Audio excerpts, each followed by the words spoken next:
Hello সবাইকে, চলে আসলাম নতুন একটা রেসিপি নিয়ে। আজকে করবো সর্ষে পোস্ত ইলিশ ভাপা।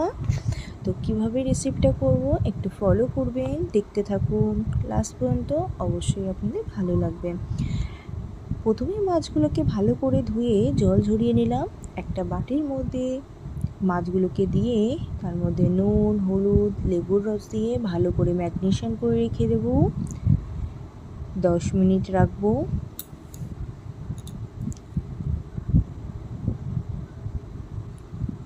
যেহেতু এগুলো ভাজবো না, তাই জন্যে একটু লেবুর রস দিয়ে দিলাম।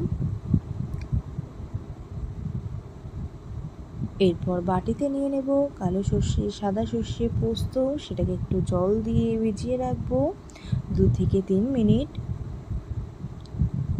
এরপর এগুলো শিলে বেটে নেব ভালো মিহি করে। এই রান্নাটা আমার বেশিক্ষণ লাগেনি করতে, মাত্র 10 মিনিটের মধ্যে রেসিপি তৈরি হয়ে গেছিল। আপনারা বাড়িতে ট্রাই করতে পারেন।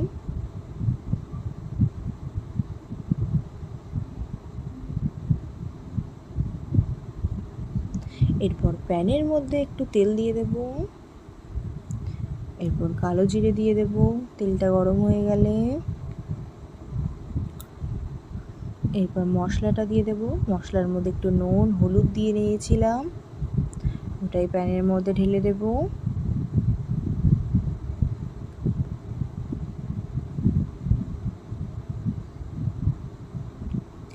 এরপর চিরা কাঁচা লঙ্কাগুলো দিয়ে দেব।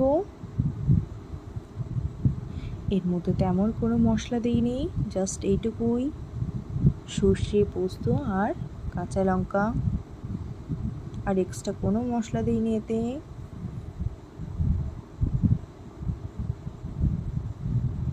পরিমাণ মতন জল দিয়ে দেব।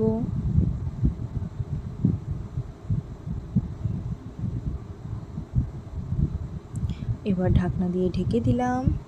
জলটা ফুটে উঠলে এক এক করে মাছগুলো দিয়ে দেবো। এবার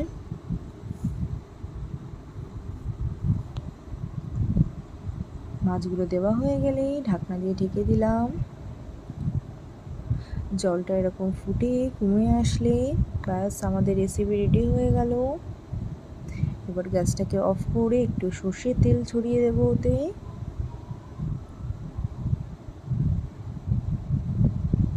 এরপর আরও মিনিট 5 আমি ঢাকনাটা দিয়ে রাখবো। একটু ঝাঁকানাকা করে নিতে হবে যাতে তেলটা চারিদিকে হয়ে যায়। ব্যাস আমাদের রেসিপি রেডি হয়ে গেল।